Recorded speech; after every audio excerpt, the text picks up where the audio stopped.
Sebanyak apa sih dosamu? Kalau aku sudah turunkan nama yang paling tinggi untuk mengampuni semua dosa dan engkau belum taubat juga, berarti bukan aku yang salah, kata Allah. Kamunya yang gak pengen berubah.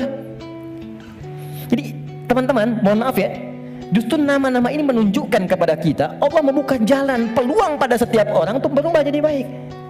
Gak ada manusia yang sempurna. Fala tuzakku anfusakum, kata Allah, jangan merasa diri paling baik, jangan merasa paling suci. Semua orang pasti pernah punya salah. Ini peluang dalam Al-Quran menawarkan, ayo berubah jadi baik. Semua orang pasti pernah punya masa lalu yang kelam, tapi orang hebat itu yang bisa merubah yang kelam menjadi lebih baik di masa datang. Karena itu orang hebat disebutkan dalam Al-Quran, orang yang ketika dia merasa salah, dia berubah menjadi soleh. Karena itu dia ambil cara untuk tobat.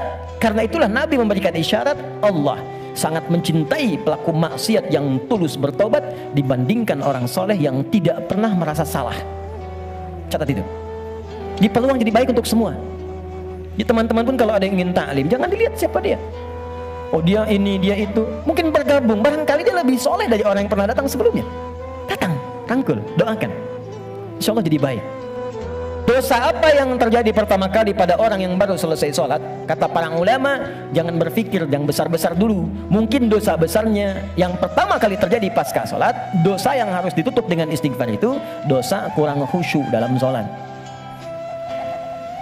Waktu diminta sholat khusyuk kan? Kata Allah suruh khusyuk kan? Wasta'inu bisabri wassalah wa innaha lakabiratun illa 'alal khasyin. Ayo salat, salat yang khusyuk. Hafidhu 'ala salati wa salatil wusta wa qumu lillahi qanitin. Quran surah kedua ayat 238. Kata Allah kalau kamu salat yang khusyuk ya. Tapi berapa banyak dari sekian salat yang khusyuk?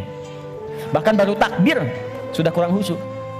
Allahu akbar, katanya Allah yang akbar. Katanya Allah yang besar. Tapi kok tiba-tiba pekerjaan jadi besar? Update status jadi besar. Ya. Media sosial jadi besar, kendaraan jadi besar. Allahu Akbar ingat mobil, Allahu Akbar ingat IG, Allahu Akbar ingat Facebook.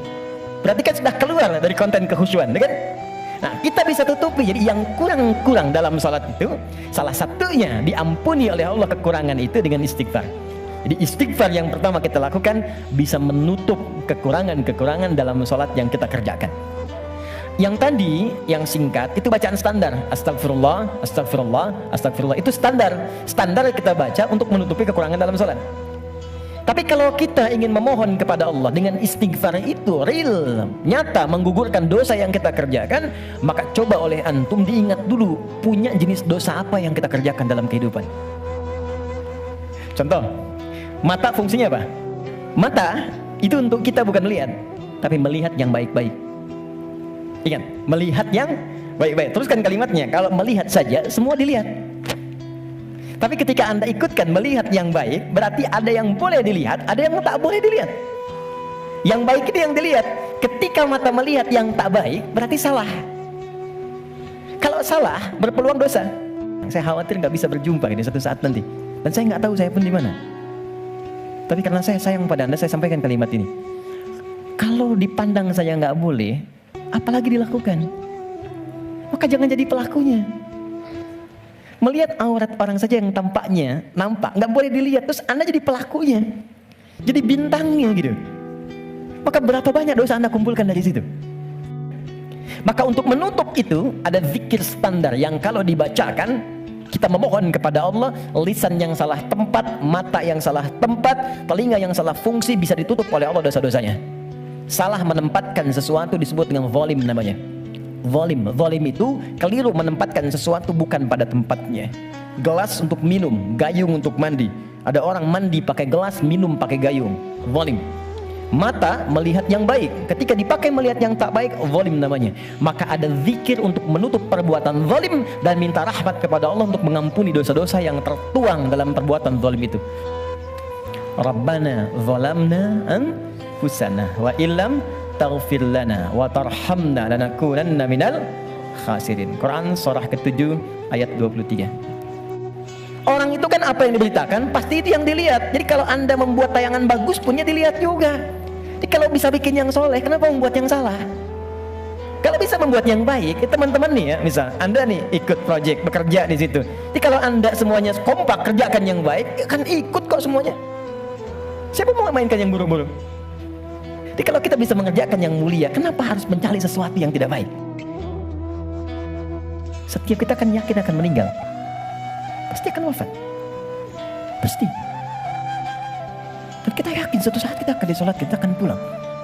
Nah sekarang kita yakin kita akan wafat, tapi kita nggak punya bekal untuk pulang. Anda mudik bulan Ramadan aja, kayak Idul Fitri, Anda nggak punya bekal, kan nggak berani mudik Anda. Kenapa nggak mudik Pak? Nggak ada bekal. Sekarang kita mau kembali kepada Allah dan Anda merasa, kita merasa kurang bekal. Sebagaimana cara kita pulang? Maka yang standar tadi kita perbaiki. Maaf ya, maaf. Kan tidak ada aibnya kita istighfar. Jadi baik itu salahnya apa sih?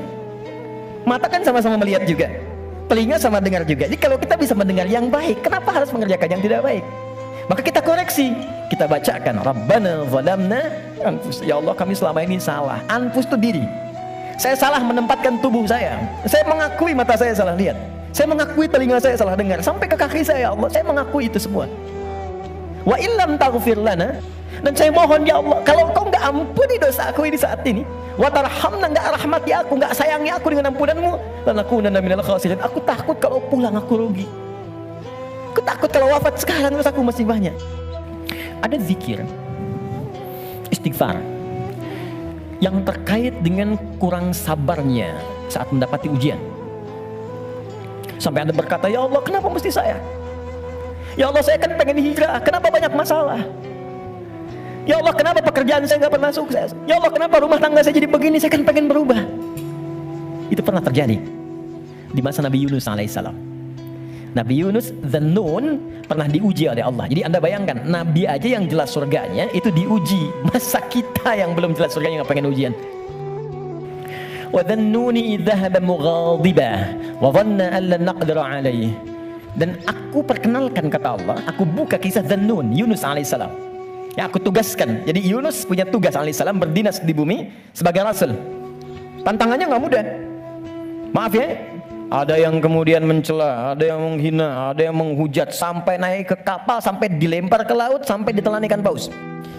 Nabi Yunus pada saat itu muncul sisi kemanusiaannya. Keluar kalimat begini, ya Allah, kapan Kau tolong saya?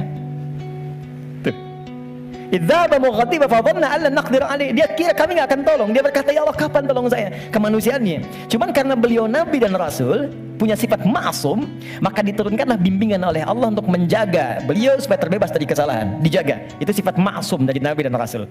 Maka kami turunkan zikir kepadanya untuk mengatakan, kamu jangan mengeluh. Ini ujian. Maka diajarkan zikir oleh Allah untuk mengentaskan keluh kesahnya. Setelah keluh kesah hilang, maka semua kenikmatan didatangkan kepadanya. Tapi yang paling menarik, di ujung ayatnya ditutup, akan ada orang beriman melakukan keluhan yang sama di masa depan. Walaupun gak masuk ke perut ikan paus. Makanya kalimat Allah ketika membebaskan Nabi Yunus dari perut ikan paus setelah berzikir itu, kalimatnya fastajabna lahu fanajjainahu minal ghamm. Kami cepat jawab doanya. Jadi begitu berzikir, dikabulkan oleh Allah, ditutup semua dosa-dosanya. Dosa mengeluh ditutup, dosa seakan menyalahkan Allah ditutup. Ketika ditutup, kami selamatkan dari kesulitannya, kami limpahkan rezeki yang pernah dirasakan oleh ia sebelumnya, bahkan lebih. Tapi belum selesai ayatnya. Wa kadzalika nunjil mu'minin. Demikian pula kalau ada orang beriman tanpa batas di masa depan, umat siapapun ia, mengeluhkan peristiwa serupa, kalau dia melakukan zikirnya, aku lepaskan dari kesulitan yang menghimpit, aku berikan kebahagiaan tanpa batas. Saya tanya pada Anda, pernah nggak ada yang mengeluhkan ujian Allah dalam pekerjaan misalnya? Di rumah tangga, ya Allah, kenapa mesti saya? Ya Allah, wah ini. Kata Allah, waina. Ya Allah, kapan ini berakhir? Sebentar lagi. Ya Allah, ya Allah, ya Allah, kenapa saya? Ya Allah, saya kan pengen baik. Udah pengen hijrah bagus, datang ke masjid, tampilan bagus, sendal paling bagus, pulang hilang sendal. Ya, ada aja gitu kan? Dan kita menuntut. Ya kata Allah tuh, kamu ini bagaimana? Nabi dulu aja diuji. Tapi Allah turunkan zikir untuk menghilangkan itu semua. Sebelum sampai pada zikirnya, teman-teman sekalian, Allah turunkan standar menghadapi ujian semacam ini. Ini pernah saya sampaikan sebelumnya. Jadi untuk menguatkan teman-teman dan saya serta kita semua, di standar ujian tuh begini. Surga dekat dengan Allah, ternyata kuncinya disebut dengan sabar. Kuncinya apa? Sabar. Ketika seorang masuk surga, maka kalimat pertama dari malaikat ucapannya selamat karena Anda punya kunci sabar untuk masuk ke sini.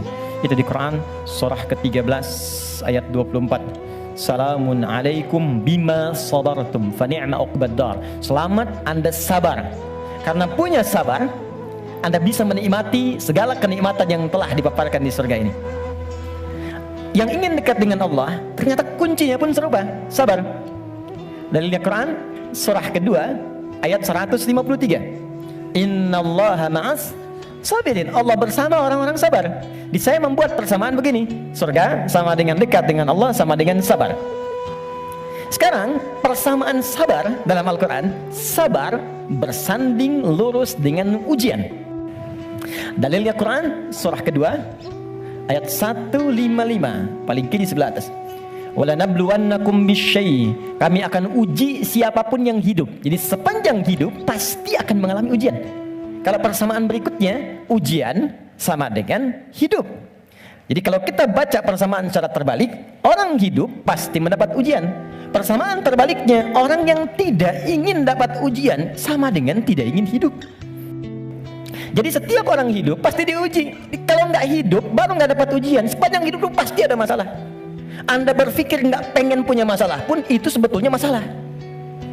Setiap kita pasti punya masalah. Jadi kalau Anda ingin mendapatkan surga, pasti dapat ujian. Karena surga itu kunci untuk mendapatkan nikmat Allah. Dan untuk mendapat nikmat Allah, sabar. Untuk sabar ada ujian. Jadi ujian itu kunci untuk ke surga. Ujian itu kunci untuk dekat dengan Allah. Ini makanya berbahagialah ketika sedang punya masalah. Artinya itu mendekatkan Anda untuk dekat dengan Allah. Antum kalau nggak diuji dengan ujian pekerjaan, nggak akan nikmat antum puasa. Bukankah tahajud datang saat pekerjaan mulai macet? Saat akhir bulan uang belanja belum keluar? Baru kan mulai ya Allah. Terus puasa, terus baca Quran. Di kadang-kadang ujian itu muncul supaya kita bisa menikmati kedekatan dengan Allah. Prinsip pertama, tolong tanamkan dalam jiwa kita. Mustahil Allah menguji seorang hamba di luar batas kemampuannya.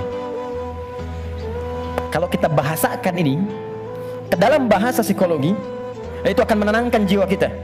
Jadi kalau Anda sedang diuji, katakan kata Al-Quran, bisa, mampu. Karena mustahil Allah menguji kalau Anda nggak mampu. Teman-teman maaf ya, yang mampu itu Anda, bukan saya.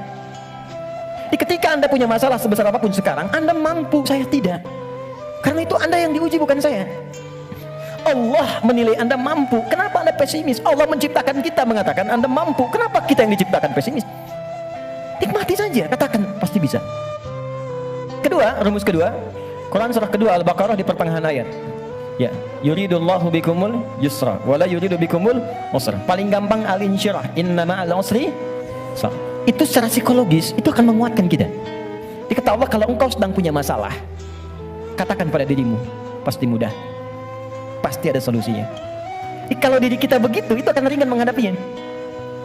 Maaf ya, dibandingkan Anda menulis status, gak akan selesai. Ternyata kamu tidak seperti yang aku kira. Capek. Udah aja, pasti selesai, pasti bisa. Nah sekarang persoalannya, cara kita mengatasinya, ikhtiarnya bagaimana sekarang? Nah supaya kuat, maka kadang-kadang ada tindakan yang keliru. Kadang mengeluh, kadang curhat gak jelas, kadang cerita ke orang, alih-alih kemudian kita mengadu kepada Allah, atau puncaknya malah menyalahkan Tuhan. Maka diturunkanlah oleh Allah sebuah zikir lewat lisan Nabi Yunus alaihissalam, yang kalau dibacakan seketika Allah tenangkan keadaan jiwa, dibuang keluh kesah, dan langsung diberikan jalan terbaik untuk mendapatkan nikmat yang diharapkan. Apa bentuk zikirnya? Quran surah ke-21 ayat 77-nya. Wa nada fil zulumati alla ilaha illa anta subhanaka inni kuntu minadh. Itu zikirnya. La ilaha illa anta subhanaka inni kuntu minadh zalimin. La ilaha illa anta subhanaka inni kuntu minadh zalimin. Ini umum. Bisa di jabatan mungkin kurang menyenangkan, bisa di harta benda, bisa di persoalan. Nabi Yunus kan belum menjabat sebagai rasul, cuma dikerjai oleh orang, dilempar ke perut ikan paus sampai keluar. Bahasa Qurannya, wa kadzalika nunjil mu'minin. Kalau ada orang beriman berzikir seperti sama yang dikerjakan oleh Yunus, kami selamatkan ia seperti kami selamatkan Yunus alaihissalam. Boleh dikerjakan pasca salat. Langsung perintahnya di Al-Quran. Jadi kalau secara pribadi bacakan Rabbana zalamna anfusana, zikir terkait tadi bacakan ini. Bonusnya ada juga kan penyakit yang suka memvonis diri. Ya Allah, aku kok malah sakit begini? Kenapa mesti aku yang sering tahajud, sering puasa? Kenapa begini? Lakukan zikir Nabi Ayub alaihissalam. Bukan hanya diberikan ketenangan pada jiwa, bahkan diberikan kesembuhan. Saya berani mengatakan ini karena saya coba praktekkan di kalangan teman-teman spesifik, dan hasilnya 100%. 100%. Ini ada saudara kita yang sedang ikut karantina dari Goa. Cukup jauh, Makassar ke sana. 30 orang. Rata-rata di atas 50 tahun. 53, 57 sekian. Sekaligus pendidikan imam. Sekarang di Sukabumi. Ada di antara mereka yang matanya satu nggak ngelihat. Satu. Coba saya sampaikan pesan Al-Quran ini, saya datang, saya kunjungi ke sana, saya sampaikan begini cara menghafal. Anda bacakan doa ini sebelum menghafal ini, setelah menghafal ini. Kalau ada hajat khusus, cari di Al-Quran. Saya tunjukkan beberapanya. Tahu apa yang terjadi? 2-3 hari ke belakang saya dapat berita, ternyata yang nggak melihat ini, hari pertama, kedua, ke-13, ke-14, ke-15 tiba-tiba remang-remang melihatannya. Begitu masuk hari selanjutnya, dia buka kamar mandi masih pakai handuk, langsung ada cahaya. Ini nyata. Kelihatan semua benda yang di situ. Bisa melihat kembali. Dia keluar seketika, dia langsung sujud. Syukur kepada Allah Subhanahu. Ini kisah nyata, saya tidak mengarang. Kalau makhluk mengatakan mustahil, itu tanda dari Khalik, tinggalkan makhluk, minta pada Allah. Nah, ada zikir Nabi Ayyub alaihissalam untuk menghilangkan keluh kesah ketika sakit. Itu di Quran surah ke-21 ayat 83 sampai 84. 84 jawabannya. Wa ayyuba idz nada rabbahu, zikirnya anni massaniya dhurru wa anta arhamur rahimin. Allahumma anni massaniya dhurru wa anta arhamur rahimin. Ya Allah, penyakit ini sudah mengganggu saya, melukai saya, sedangkan Kau yang paling sayang kepada saya. Kalau yang paling sayang saja tidak menyembuhkan saya, kepada siapa lagi saya mesti meminta? Itu zikir pasca salat. Kalau ingin standar, silakan. Astagfirullah, astagfirullah, astagfirullah. Allahumma antas salam, minkas salam, tabarak ta'ala jalali ikram. Kalau ada kebutuhan tertentu, silakan pilih. Ya, sesuai dengan standarnya. Kalau obat umum dengan ini ingin dipanjangkan, silakan. Astagfirullahalazim, alladzi la ilaha illa huwal hayyul qayyum wa atubu ilaih.